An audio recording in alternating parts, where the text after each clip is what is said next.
This is section 3.4, zeros of polynomial functions. Just in regards to us saying zeros of polynomial functions, you can also hear that as the solutions of polynomial functions.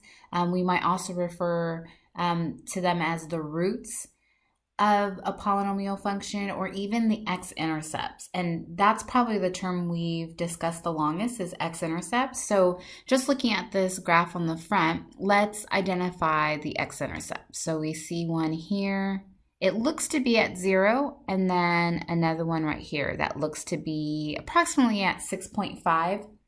And so those would be considered the zeros of our polynomial function, or the solutions, the roots. So just being familiar with what we're talking about there. Possible rational zeros. So make sure that you're understanding that what we're about to look at is going to give us a list of all the possible rational zeros rather than the actual rational zeros, the actual solutions. So this is just saying, okay, this is a long list or a short list, but it's giving us a list nonetheless of all the possible rational zeros, not necessarily the true zeros of this polynomial function. So this is what we're going to do. We're going to take the factors of the constant term and use them as combinations for our numerator, and then we'll take the factors of the leading coefficient and use that as combinations for the denominator. So that can sound really crazy, but if you do it organized, it actually isn't too bad. So let's look at our constant term, so that last term, right? All the factors of 4. Well, we could have positive and negative 1, positive and negative 2, and positive and negative 4. Those could all be factors, right? Because if I said negative 1 times negative 4, well, that would give me a positive 4. So you'll always have like positive and negative of each of those factors. And then we're going to look at our leading term, which is negative 1x to the 4th. So that leading coefficient would be negative 1. So we'll take that. Actually, I'm going to get a different color for that. We'll take that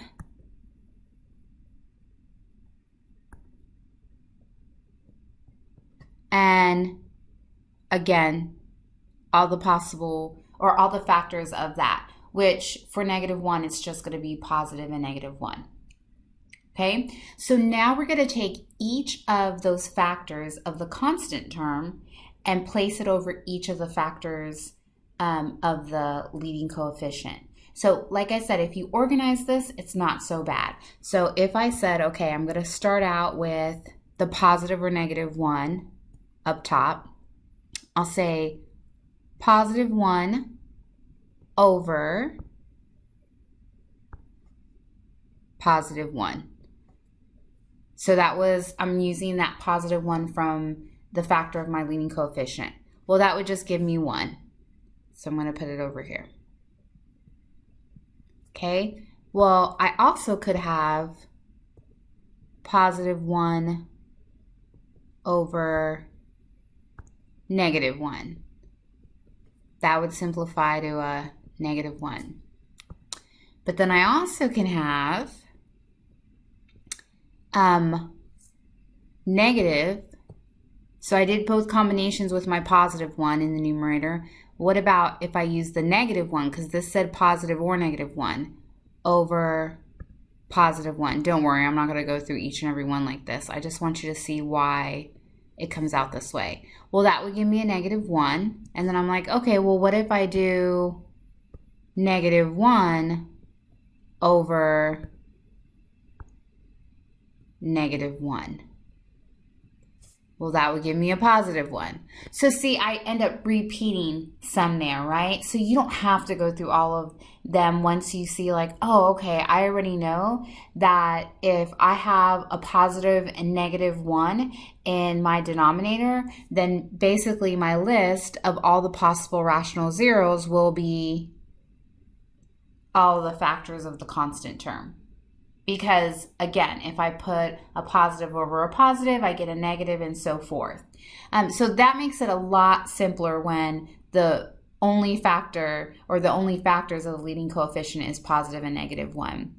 So notice here they say, okay, we tried all those combinations and that's what we get. Because we would go through the same process, positive 2 over positive 1, positive 2 over negative 1. Actually, let me go ahead and write that out just so you can see it. So we could do positive 2, negative 2. So I'm getting this from that top list right here. And the reason I wrote it twice is because I could have it over positive 1 or negative 1. Well, the first one, positive 2 over positive 1 gives me a positive 2, but then positive 2 over negative 1 gives me a negative 2.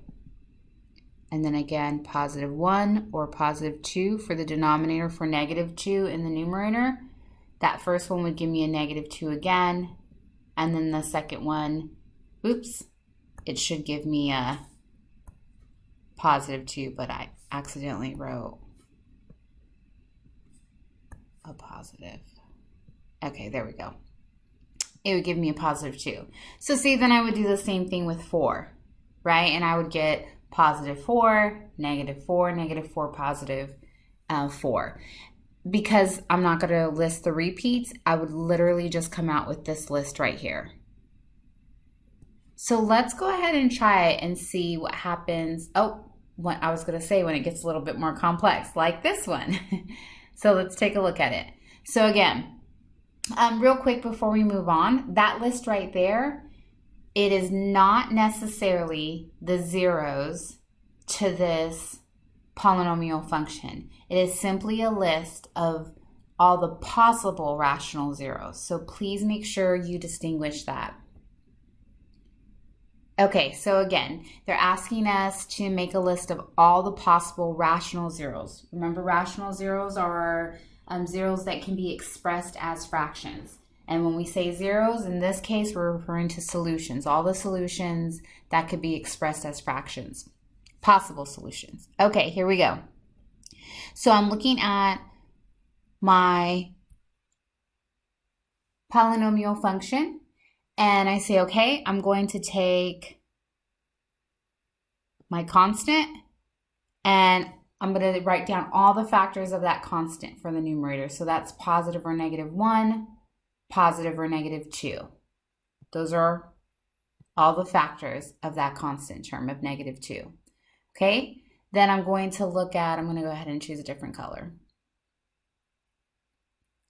My leading coefficient, 15, and I'm going to write down all the factors of that leading coefficient. Positive or negative 1, positive or negative 3, positive or negative 5, and positive or negative 15. Okay, and now I'm going to go through all the different combinations of that. Well, when I set up that combinations of each one, right, I know that 1 over 1, whether it's positive or negative, the only two outcomes can be negative 1 or positive 1. Well, when I put 2 over 1, same thing. So plus or minus 2 over plus or minus 1, my outcome is going to be plus or minus 2. And we saw that in the previous example. Now, once your denominator is no longer 1 in the combination, now you'll start getting some fractions, right? So I get plus or minus 1/3, plus or minus 2/3. So that was 1 over plus or minus 1 over plus or minus 3. And then plus or minus 2 over plus or minus 3. And then we just go down the line. So let me erase this so I can just show you. So we did 1 over 1, 2 over 1. Then we did 1 over 3, 2 over 3. I'm not saying plus or minus because it sounds so wordy when I'm saying that, but please take into consideration I am using that into coming out with my plus or minus answers. Then 1 over 5, 2 over 5 gave us this one right here. and then 1 over 15, 2 over 15. Gave us this one right here. Now, if I could simplify any of those, which you'll see here soon, and it ended up repeating, like, for instance, over here, let's say that with my combination, I got 2, 6. Well, 2, 6 would simplify to 1/3. So I wouldn't write 2, 6 and do like a repeat, right? If it repeats, it's already been listed, and so I would just leave it as is. Okay, so I get my list.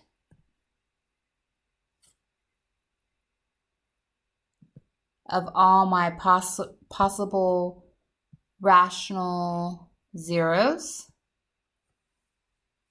And then we would find the actual solution set. Okay, so in this case, we would graph it. So after you, and you'll see that it'll ask for a list of all the possible rational zeros. So you'll have to understand how to go about that. But then it'll turn around and say, okay, well, which of those zeros are actually solutions, or which of those possible rational zeros are actual zeros of this polynomial function? And so the quickest way to identify that is to actually graph it. So let's go ahead and graph this one. They actually tell us what our solutions are, but let's go ahead and graph it. If you choose to get question help on this in My Math Lab, it is going to send you down a bit of a rabbit hole. It will have you take an approach where you actually test each of these zeros. And we actually did that before, I believe in section 3.3, where we saw that if I use, and we'll do that here in a second, but if I use a 0 in synthetic division, I know it's a solution because my remainder is 0. So we use the remainder theorem. Okay, so if you were to test each and every one of these, but remember, in this list, you would have to test +1 in synthetic division and -1, +2 and then -2. So, I mean, you literally could be there for quite a bit of time. So, the more efficient way is to use the calculator. So let's go ahead and graph this. Okay, let's do F6. And there we go. And you can see clearly that there's some zeros on the screen, right? So remember, when I'm saying zeros, I'm talking about solutions, x-intercepts. I can clearly see them, but I would not trust my naked eye because something might seem to be at like 1 or -1, and it could be at -1.1111. So we can press G-solve, F5, and then press F1, root, and it actually tells us where it is. And so we do see that it's at -1. Let's arrow over to the right. We see -0.33333333, so that's that -1/3. And then we arrow over to the right again, and we see it at 0.4, so that's that 2/5. So you can go to the table and see these, but in order to see those fractions, your increments in the table would actually have to be in something that those fractions would pass through. So if I only had it going by ones, well, it's going to jump from -1 to 0, and then from 0 to 1. So I would not catch those fractions there. Okay, they want us to find the rational zeros for this polynomial function of f of x equals x squared minus x minus 20. So remember, we're going to take our constant and write all of the factors for that number. So plus or minus 1, plus or minus 2, plus or minus 4, plus or minus 5, plus or minus 10, and plus or minus 20. if you want to group them, you can, like, oh, plus or minus 1 and plus or minus 20. Because, 20 times 1 is 20. Oh, and then 2 and 10, that's fine as well. It doesn't have to be in ascending order like that. Okay, then we're going to take our leading coefficient, which is 1, and write all of the factors. Oops, that's supposed to be a 1. It turned into a scribble. Let's correct that. Okay, much nicer. And write all the factors to 1, which would just be plus or minus 1. That is the best scenario because it makes life so much easier. So I know from 2 examples before that when I do all the combinations of plus or minus 1 over plus or minus 1, that the outcome will be plus or minus 1. Same thing here. I know that my outcome will just be plus or minus 2, and then same thing all the way down the line.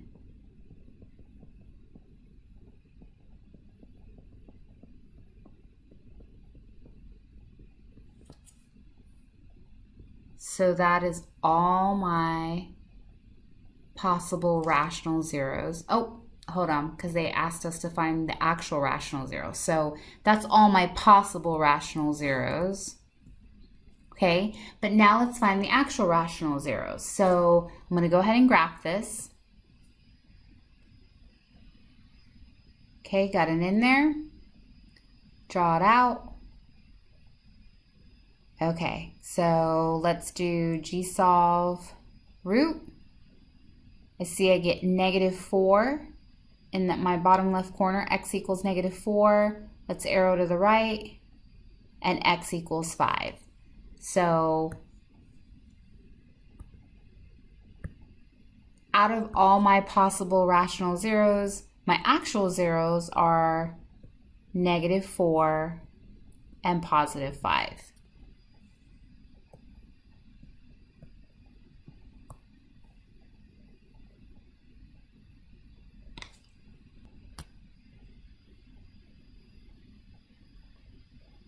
Okay, again, we're trying to find all the possible rational zeros. So we're going to go ahead and take our constant, and in our numerator, that'll be all the factors of that. So plus or minus 1, plus or minus 2, and then in our denominator, we'll look at our leading coefficient, 22, and list all the possible factors of that.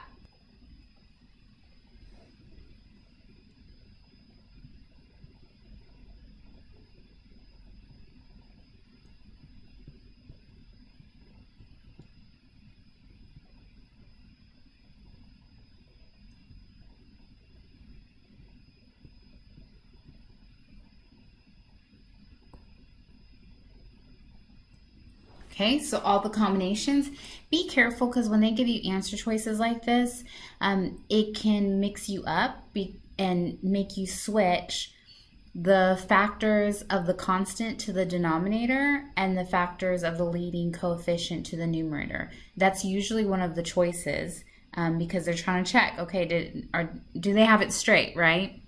So do they really get it? If I was to match this up, I'm like, okay, I know that's going to come out with plus or minus 1. I know this will come out with plus or minus 2. Okay, now I'm going to I did everything in the numerator over that 1. Now I'm going to do everything in the numerator over the 2. That'll give me plus or minus 1/2. This 2 over 2 will give me plus or minus 1. I already have that in the lineup, so not going to write it again. Then now I'm going to do everything in the numerator over this 11. So this will give me plus or minus 1/11 and plus or minus 2/11. And then for my last one, I'll do everything in the numerator over that 22. So plus or minus 1/22. And then if I did plus or minus 2/22, that would simplify to 1/11. So I'm going to leave that off. Okay, so now let's look at our answer choices. Well, we can definitely get rid of the top one, A, because it doesn't include plus or minus 1 and 2.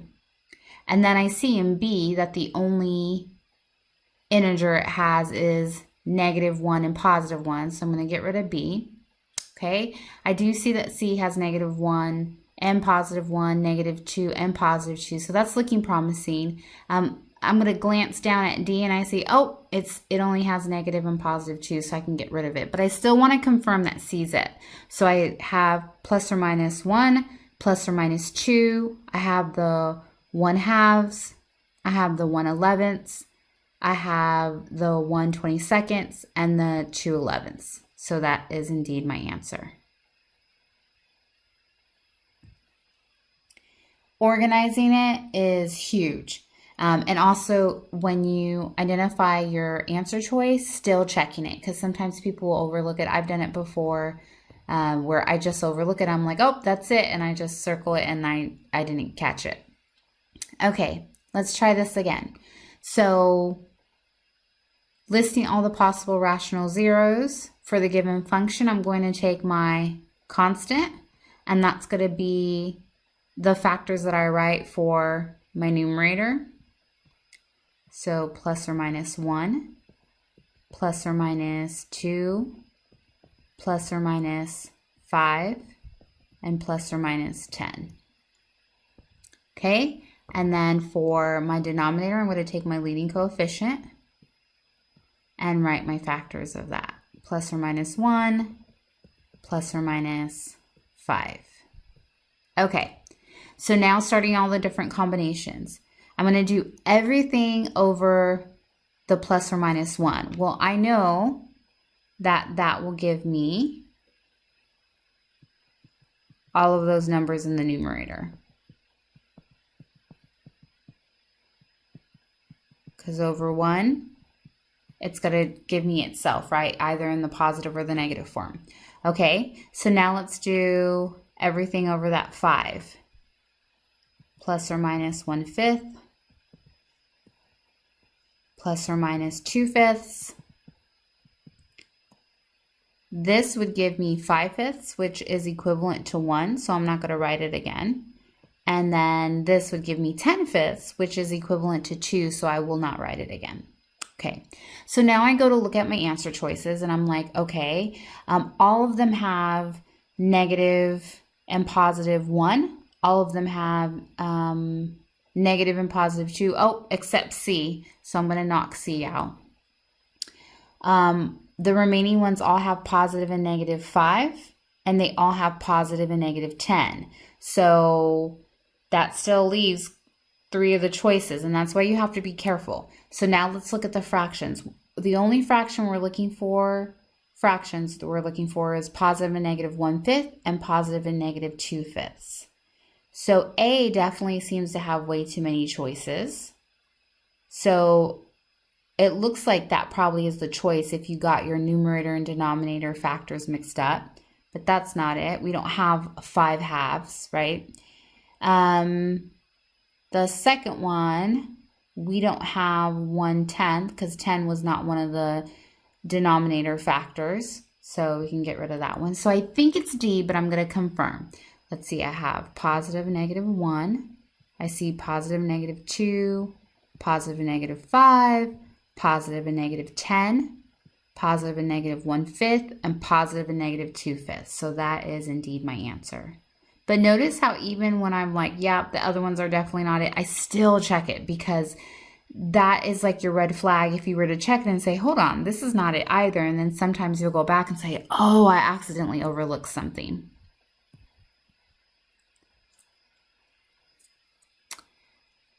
Okay, last time for this portion of this section. There's a part 2 to this, but this is the last one we'll do on this section. So, same thing, they want us to list all the possible rational roots of the equation. I'm going to take my constant. That will be my numerator, so positive or negative 1 and positive or negative, 7 are my factors. For my denominator, I'm going to take the factors of my leading coefficient 6, so plus or minus 1, plus or minus 2, plus or minus 3, and plus or minus 6. Let's go ahead and do the combinations. So 1 over 1 and 7 over 1 would give me plus or minus 1, plus or minus 7. And then we'll put each of those values in the numerator over the 2.